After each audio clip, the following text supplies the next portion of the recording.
Dear student, आप सभी का एपी स्टडी में स्वागत है। आज हम पढ़ने वाले हैं संयुक्त जीवन बीमा पॉलिसी। तो संयुक्त जीवन बीमा पॉलिसी से संबंधित जो प्रश्न है उसको सॉल्व करेंगे। इसमें विशेष कुछ नहीं है, केवल पॉलिसी में जो हिस्सा है उसी को ध्यान में रखना है। ठीक है, उसकी पंजी प्रविष्टि दिया हुआ है आपका। अगर थ्योरी सेक्शन से स्टार्ट करेंगे तो थ्योरी में पंजी प्रविष्टि दिया हुआ है। तो थ्योरी से आप देख सकते हैं पिछले जो ये क्वेश्चन था वार्षिक द्वारा निवृत्ति या मृत्यु के उत्तराधिकारी का भुगतान। क्वेश्चन नंबर जो यहाँ पे ये वाला क्वेश्चन था वार्षिकी द्वारा भुगतान, इसको हमने पिछले वीडियो में बताया है। और आप इसमें जो उदाहरण के प्रश्न हैं, इन उदाहरण के प्रश्नों को भी हमने उसमें समझाया है। तो उसको देख करके लगभग लग रहा है मुझे पार्ट 20-21 में होगा, 19-20-21 में आप देख लीजिएगा। तो इसमें देख करके ये चीज़ों को हमने क्लियर किया कि कैसे इसको बनाना है। उन चीज़ों को देख करके आप समझ सकते हैं। वहाँ पे दोनों क्वेश्चन को कवर कर दिया गया है। तो आप ऐसे ही उन क्वेश्चनों को आपको सॉल्व करना है। आज हम जो चर्चा करने वाले हैं वो है संयुक्त जीवन बीमा पॉलिसी के ऊपर, जो कि 41 नंबर का प्रश्न है। यहाँ पे संयुक्त जीवन पॉलिसी से संबंधित जो यहाँ पे थ्योरी है उसको थोड़ा सा देख लेते हैं। तो जीवन बीमा पॉलिसी में क्या होता है कि अगर किसी साझेदार की आकस्मिक मृत्यु पर फर्म को मृत साझेदार के उत्तराधिकारी को उसके भाग की राशि का भुगतान करना पड़ता है। यह हो सकता है कि भुगतान बड़ी मात्रा में हो और फर्म उसका भुगतान करने में असमर्थ हो। अतः फर्म ऐसे संकट से बचने के लिए अपने सभी साझेदारों के जीवन पर एक संयुक्त जीवन बीमा पॉलिसी क्रय करती है। इस पॉलिसी का भुगतान किसी साझेदार की मृत्यु या पॉलिसी की अवधि समाप्त होने पर दोनों में से जो पहले हो बीमा कंपनी द्वारा कर दिया जाता है। लेखांकन के दृष्टिकोण से संयुक्त जीवन बीमा पॉलिसी के संबंध में निम्न बातों को ध्यान में रखकर लेखे किए जाते हैं। जब पॉलिसी पर देय प्रीमियम व्यापार का व्यय माना जाए, यदि पॉलिसी पर देय प्रीमियम को व्यापार का व्यय माना जाता है तो ऐसी दशा में प्रीमियम की राशि को लाभ हानि खाते में डेबिट कर दिया जाता है। बीमा कंपनी से प्राप्त इस राशि को समस्त साझेदारों के पूंजी खाते में लाभ हानि के अनुपात में क्रेडिट कर दी जाती है। इस संबंध में जनरल प्रविष्टियाँ की जाती है। पहला लिखा है कि जब बीमा प्रीमियम का भुगतान किया जाता है तो संयुक्त जीवन बीमा पॉलिसी प्रीमियम खाता विकलन बैंक खाता से प्रीमियम का भुगतान करेंगे। तो और दूसरा हो कि बीमा प्रीमियम का लाभ हानि खाते में स्थानांतरण करने पर लिख देंगे लाभ हानि खाता विकलन संयुक्त जीवन बीमा पॉलिसी प्रीमियम खाता से। और तीसरा लिखेंगे पॉलिसी के देय होने पर तो बीमा कंपनी या बैंक खाता विकलन जो है समस्त साझेदारों के पूंजी खाते पॉलिसी देय होने पर। इस प्रकार से जो पंजी प्रविष्टि होगी। दूसरा लिखा है कि जब पॉलिसी पर देय प्रीमियम पूंजीगत व्यय माना जाता है। पॉलिसी पर जो प्रीमियम देते हैं वो पूंजीगत अगर व्यय मानेंगे तो जब पॉलिसी पर दिया गया प्रीमियम पूंजीगत व्यय माना जाता है तो इस दशा में संयुक्त जीवन बीमा पॉलिसी खाता खोला जाता है और प्रीमियम की रकम इसी खाते में डेबिट कर दी जाती है। पॉलिसी का समर्पण मूल्य इस खाते के क्रेडिट में लिख दिया जाता है। इस खाते का अंतर लाभ हानि खाते में लिखकर अपलिखित कर दिया जाता है। ठीक है, इसको ध्यान से आपको समझना है। अब तीसरा है संयुक्त जीवन बीमा पॉलिसी संचय खाता खोलना। जब संयुक्त जीवन बीमा पॉलिसी संचय खाता खोला जाता है तो इस दशा में लाभ हानि नियोजन खाते को डेबिट और संयुक्त जीवन बीमा पॉलिसी खाते को प्रीमियम की राशि से क्रेडिट करते हैं। इस संबंध में अदा किए गए प्रीमियम से संयुक्त जीवन बीमा पॉलिसी खाते को डेबिट एवं बैंक खाते को क्रेडिट किया जाता है। अंत में संयुक्त जीवन बीमा पॉलिसी खाते को समर्पण मूल्य से क्रेडिट कर दिया जाता है। संयुक्त जीवन बीमा पॉलिसी संचय खाते को डेबिट कर दिया जाता है। इस संयुक्त जीवन बीमा पॉलिसी खाता एवं संयुक्त जीवन बीमा पॉलिसी संचय खाते में समान शेष रहता है। पॉलिसी के देय होने पर जीवन बीमा पॉलिसी खाते को क्रेडिट एवं बैंक खाते को डेबिट कर दिया जाता है, जिसके बाद में साझेदारों के मध्य बांट दिया जाता है। इस हेतु संयुक्त जीवन बीमा पॉलिसी खाता डेबिट एवं साझेदारों का पूंजी खाता क्रेडिट किया जाता है। यहाँ पर आपको समझ में आया नहीं आया ये बात अलग है, लेकिन पढ़ना आपके लिए मतलब आपको समझाना थोड़ा सा ज़रूरी है। इन चीज़ों को पढ़ना ज़रूरी है। हो सकता है आपके समझ में नहीं आए, लेकिन इसके हम जब प्रश्नों को सॉल्व करेंगे तो चीज़ें आपको जो है एक एक करके क्लियर होते जाएंगी। ठीक है, तो यहाँ पर चलिए बनाते हैं एक क्वेश्चन को और समझते हैं। तो यहाँ पर ए बी ने 12,000 रुपये की एक लाभ रहित बीमा पॉलिसी ली जिसका प्रीमियम 700 रुपये है, वार्षिकी है, जो फर्म के लाभ में से चुकाई जाती है, वे 2:1 के अनुपात में लाभ बांटते हैं। 31 मार्च 2016 को एक का देहांत हो गया मतलब मृत्यु हो गई। 31 मार्च 2016 तक ए के लाभ का भाग 1250 था। अन्य सूचनाएं इस प्रकार है। अंतिम चिट्ठे की तिथि की पूंजी पर 10% वार्षिक ब्याज दिया जाएगा। ए की पूंजी 15,000 रुपये थी। ख्याति का मूल्यांकन 24,000 रुपये किया गया। 31 मार्च 2016 तक ए ने कुल 4,000 रुपये का हरण किया। ए की मृत्यु पर उसकी पूंजी खाता बनाया। तो ए की मृत्यु पर पूंजी खाता बनाने के लिए बोल रहा है, तो हम यहाँ पर आपके लिए पूंजी खाता बना करके लाए क्वेश्चन नंबर 41 का। तो सबसे पहले हम उस साझेदार का पूंजी ज्ञात करेंगे। तो यहाँ पे प्रश्न दिया है ए की पूंजी 15,000, तो हम लिखेंगे शेष लाया गया और पूंजी लिख देंगे 15,000 रुपये। ठीक है, अब इस साझेदार को क्या क्या मिलेगा उसी चीज़ों को यहाँ पे लिखना रहता है। पहला लाभ हानि खाता का लाभ जो है, लाभ में हिस्सा मिलेगा, पूंजी पर ब्याज मिलेगा, बीमा पॉलिसी में उसका जो भाग रहेगा वो मिलेगा। तो यहाँ पर देखिए पहला हमने लिख दिया क्या, शेष लाया गया करके पूंजी की राशि लिख दिया 15,000 रुपये। ठीक है, अब लाभ हानि खाता को 3 महीने का लाभ निकालेंगे। तो 3 महीने का लाभ यहाँ पर जो है कितना हो रहा है 1250।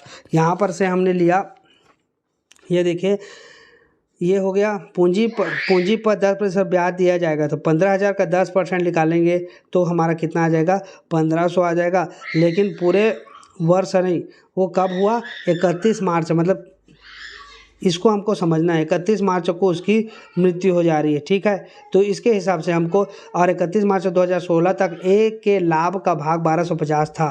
तो यहाँ पर सीधा हम लिख देंगे ए के लाभ का भाग 31 मार्च तक का निकल गया है, तो हमको कैलकुलेशन करने की आवश्यकता नहीं है।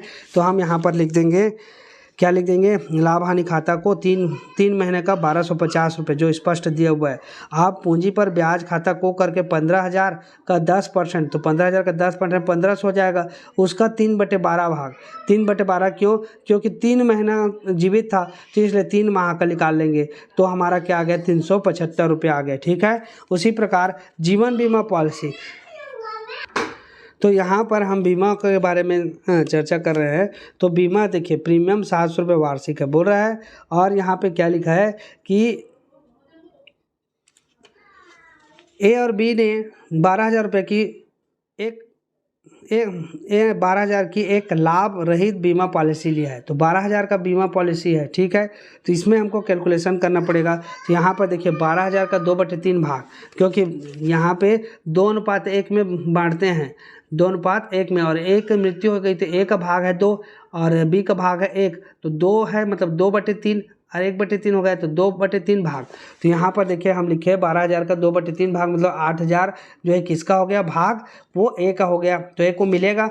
अब एक बी के पूंजी खाता को, तो बी का पूंजी खाता को यहाँ पर देखिए कहाँ है, बी के पूंजी खाता को, ये जो है बी के पूंजी खाता को करके जो राशि लिखा है वो ख्याति का है। ख्याति का मूल्यांकन 24,000 में देखिए 24,000 को हम ए का भाग निकालेंगे। 24,000 को तो फर्म ख्याति जिसमें ए और बी का शामिल है 24,000 में, तो 24,000 में ए और बी का शामिल है, तो हम यहाँ पर ये वाला 24,000 में ए और बी का शामिल है। ठीक है, तो ये कैलकुलेशन ऐसे होगा, देखिए 24,000 में ए का भाग निकालेंगे तो 24,000 गुणित 2/3 कर देंगे, क्योंकि 2:1 है। तो 3 एकम 3 2 6 3 9 3 4 12 3 5 15 3 6 18 3 7 कितने 28 24, मतलब 8,000 8 2 16,000, टोटल कितना हो गया 16,000। ये 16,000 को ए जो है बी मतलब ए जो है प्राप्त करेगा किससे, बी से। ठीक है, तो यहाँ पर 16,000 रुपया की राशि को हमने लिख दिया बी के पूंजी खाता को करके। बी के पूंजी खाता को जैसे ख्याति का समायोजन करते हैं तो लिखते हैं ना, बी का पूंजी खाता विकलन ए के पूंजी खाता से ख्याति की राशि का समायोजन, वही वाला पंचपृष्ठी। तो बी के पूंजी खाता को 24,000 गुणित 2/3 मतलब 16,000 रुपये। ठीक, तो यहाँ पे देखिए ये जो है ख्याति की राशि निकल गया, ख्याति लिख लीजिएगा तो समझ में आ जाएगा। फिर ये संयुक्त जीवन बीमा पॉलिसी में भाग मिल गया, पूंजी पर ब्याज मिल गया, इसको लाभ हानि में उसका हिस्सा मिल गया, और पूंजी पर, तो ये 4-5 चीज़ें हैं जो उसको प्राप्त हो रही है। 3 चीज़ों को लिख दिए। अब एक चीज़ और है प्रश्न में जो दिया हुआ है, आहरण किया, तो आहरण कितने का किया उसको ध्यान दीजिए। आहरण किया 4,000 का, तो हम लिख देंगे आहरण खाता से आहरण खाता से 4000। अब आहरण को घटाएंगे इस टोटल में से 40,625 में, तो इतना घट जाएगा आहरण। आहरण मतलब उसके द्वारा निजी उपयोग के लिए निकाला गया, ठीक। तो 4000 की राशि माइनस हो जाएगी, तो जो बचा क्या, 36,625 रुपया। इसी को शेष ले जाया गया, मतलब देय राशि, इसी को देंगे। एक को देय राशि कितना है, 36,625। अब इस 36,625 को, वो तो उसकी मृत्यु हो गई एक की, तो इसको कौन प्राप्त करेगा, उत्तराधिकारी। उत्तराधिकारी, एक का उत्तराधिकारी, तो यहाँ पे लिख सकते हैं एक उत्तराधिकारी खाता से करके यहाँ पे लिख सकते हैं, ठीक है। 36,625 रुपया। तो इस प्रकार से जो है ये क्वेश्चन बनेगा। क्वेश्चन नंबर 41 नंबर का प्रश्न इस टाइप से बनना है, ठीक है। क्वेश्चन नंबर 42 भी सरल है। क्वेश्चन नंबर 42 को भी आप बना सकते हैं। क्वेश्चन नंबर 42 भी ठीक इसी प्रकार का है। इसमें भी एक आहरण का जो 11,000 का आहरण है उससे संबंधित दिया हुआ है। इसमें सारे चीज़ों को भी स्पष्ट रूप से लिखा है। नेक्स्ट वीडियो में इसको बनाएंगे। अभी हमने केवल कैलकुलेशन करके रखा है उसका। इसका पूरा मतलब क्वेश्चन 42 का पूरा अभी तक बनाया नहीं है, तो हम जब बनाएंगे तो आपको एक नए वीडियो के साथ जो है उसको उपलब्ध करवाएंगे। और इसमें संयुक्त जीवन बीमा पॉलिसी का जो उदाहरण के प्रश्न है, इन उदाहरण के प्रश्नों को भी आप सॉल्व कर सकते हैं। संयुक्त जीवन बीमा पॉलिसी के जो उदाहरण के प्रश्न हैं, जैसे कि यहाँ पर देखिए ये वाला जो प्रश्न है, उत्तराधिकारी का खाता जो खुलेगा, तो ये वाला प्रश्न को आप सॉल्व कर लीजिएगा। इसके बारे में तो हमने चर्चा और किया हुआ है, तो एक बार इसको भी आप बना करके देखिएगा, ठीक है। ये देखिए अनिल एग्जीक्यूटर्स, मतलब अनिल के उत्तराधिकारी खाता कैसे करके यहाँ पे लिख दिया। जो चीज़ें थी उसको, सारे चीज़ को, जैसे यहाँ पर पूंजी का और रिजर्व फंड का और लाभ का हिस्सा, ख्याति का हिस्सा, लाभ हानि खाते का हिस्सा, पूंजी पर ब्याज, इन सब चीज़ें जो है, जो मृत्यु होता है जो साझेदार उसको प्राप्त होती है, उसी का यहाँ पर लिखा हुआ है। तो 35, 34, 35 नंबर का क्वेश्चन उदाहरण का आप अच्छे से बना लीजिए समझ करके। 34, 35 और संयुक्त जीवन बीमा पॉलिसी से संबंधित और भी प्रश्न हैं, 3 प्रश्नों को आप बनाइएगा।